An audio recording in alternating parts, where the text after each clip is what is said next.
Tablik Akbar, nikmatnya Ramadan, Tangerang, hanya di iNews. Intinya kita on the right track untuk menuju kepada optimalisasi tata kelola pertunjukan musik.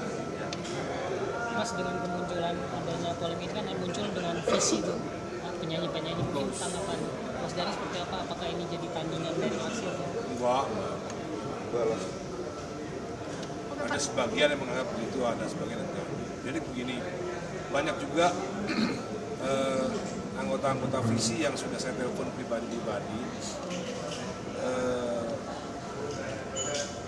Saya lihat dari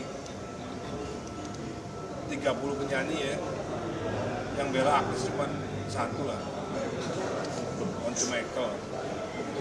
Kayaknya nggak ada yang bela. Saya kok kenapa ketawa? Jadi visi itu nggak ada yang bela Agnes kecuali Once Michael. Jadi saya udah telepon Rosa misalnya ya, Cak, seandainya kamu ditelepon sama pengarang lagu Yovie Widianto, misalnya Yovie Widianto telepon Ocha, Cak, gue pengen ketemu dong mau ngomongin hak ekonomi gue, lu terima nggak? Ya terima lah mas, gitu. Saya telepon Raisa, seandainya di Lestari telepon kamu pengen ngomongin hak ekonomi dia, kamu terima nggak teleponnya? Kamu temuin nggak? Ya temuin dong mas, gitu. Jadi kebanyakan penyanyi tidak setuju dengan cara-cara Agnes tidak menemui. Kok ketawa? Mas. Ini sebenarnya saya nggak ngarang-ngarang bang. Bener. Boleh diklarifikasi ke ini juga etika dan adab soalnya. Iya. Jadi rata-rata semua penyanyi itu nggak ada yang seperti Agnes. Rata-rata kalau ditelepon sama pengarang lagunya pasti ditemukan. Nggak mungkin. Ini kan yang jadi masalah, yang jadi lebar peristiwanya kan hanya gara-gara Agnes tidak menghargai pencipta lagunya gitu. Bahkan tidak menganggap teman lagi. Coba dikutip itu dari We are not friends. We are not friends. Jadi Corbuzier ya. Podcast dari Corbuzier. Bayangin aja, kasihan loh. Ari Bias tuh nonton dari Corbuzier tuh sampai matanya mengalir ke kaca-kaca. Gak dianggap teman. Tapi dari adanya tadi kan udah menjawab soal visi ya. Adanya istilah tersebut bahkan tadi sudah posting salah satu unggahan untuk sindiran kepada Agnes juga. Agnes seperti apa sih ini pada? Jadi begini, saya sebagai anggota legislatif harus memberikan edukasi yang baik terhadap warga negara Indonesia bahwa apa yang dilakukan Agnes ini, dialektikanya maupun adabnya kepada para pencipta ini tidak baik, tidak boleh ditiru oleh penyanyi-penyanyi yang baru atau junior-juniornya. Bagaimana memanusiakan pengarang lagu itu seperti apa, jadi saya harus memberikan pendapat saya soal itu. Kalau pendapat soal hukum saya nggak ikut-ikut. Pendapat soal hukum dia kan udah divonis sama hakim gitu. Apalagi katanya sekarang laporan ke pidananya udah diproses di Bareskrim gitu kan. Jadi saya nggak ngomongin soal hukum. Buat apa? Kan udah ada pengadilan. Saya hanya mengomentari soal etika, adab, dialektika, budaya penyanyi kepada pencipta lagu supaya hal seperti Agnes ini tidak boleh terjadi lagi. Tapi melihat setelah adanya podcast Agnes dengan Deddy Corbuzier juga belum ada itikat baik sampai sekarang ke Mas Ari sendiri. Ya nggak apa-apa, itu kan pilihan hidupnya kan. Cuman kita juga harus memberikan edukasi kepada masyarakat bahwa apa yang dilakukan Agnes dengan tidak menganggap atau tidak memanusiakan pengarang lagu itu adalah hal yang buruk, tidak sesuai dengan pendidikan moral Pancasila yang selama ini kita pelajari. Oke.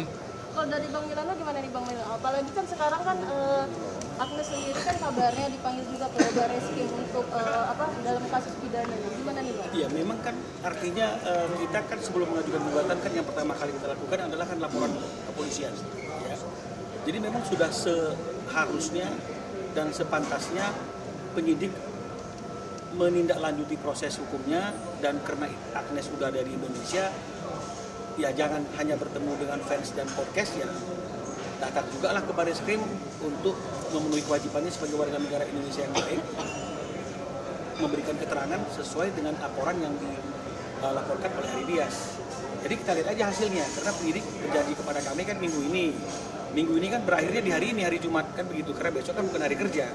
Jadi tadi teman-teman media sudah menginformasikan lagi menunggu di Bareskrim Ya kita lihat saja hasilnya, apakah dia taat untuk memenuhi panggilan pihak kepolisian memberikan keterangan hari ini atau mungkin menundanya. Nah, jadi semoga hukum itu tidak tidak membeda-bedakan, tidak mendiskriminasi kan gitu. Mau siapapun dia, nama besar sekalipun, kalau memang sudah melanggar aturan ya wajib untuk bertanggung jawab dan diperiksa oleh pihak penyidik. Tapi ini mungkin pemanggilan yang pertama kali atau sebelumnya sudah pernah dipanggil sih Bang? Sebelumnya sudah pernah dipanggil ya, tapi karena alasan yang bersangkutan tidak ada di Indonesia mungkin panggilan tidak sampai. Tapi sekarang kan ini artinya dia sudah ada di Indonesia dan sesuai dengan informasi yang didapat oleh penyidik ya, minggu ini ya kita berharap hari ini dia datang dan dia memenuhi kewajibannya untuk memberikan keterangan sebagai terlapor. Terkait dari kalau regulasinya berjalan lancar, kira-kira lebih besar mana 2% dari tiket tapi dibayar di akhir atau 10% dibayar di awal untuk penciptaan?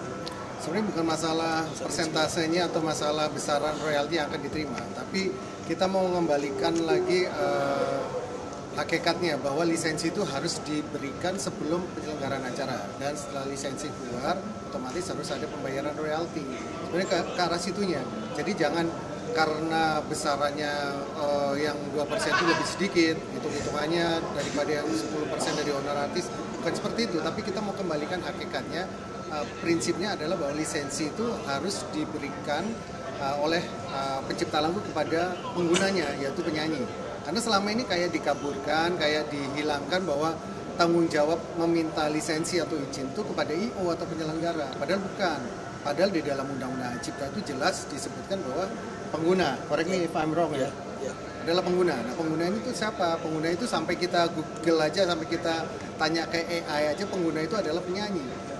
Jadi udah jelas bahwa Undang-Undang Cipta ini sebenarnya melindungi pencipta lagu, melindungi karya cipta, dan juga pasti akan melindungi ekosistem para pencipta lagu juga. Jadi sudah jelas sebenarnya. Jadi bukan masalah besarannya.